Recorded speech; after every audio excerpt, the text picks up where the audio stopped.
So yun guys, ito yung final sealer ng polish concrete natin.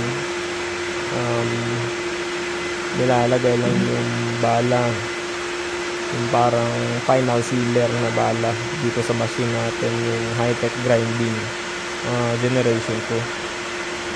Ito yun, parang nililiga lang siya, pero ito na yung final sealer natin.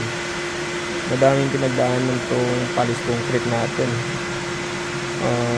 yung construction slab natin, and yung topping, 28 days yung curing,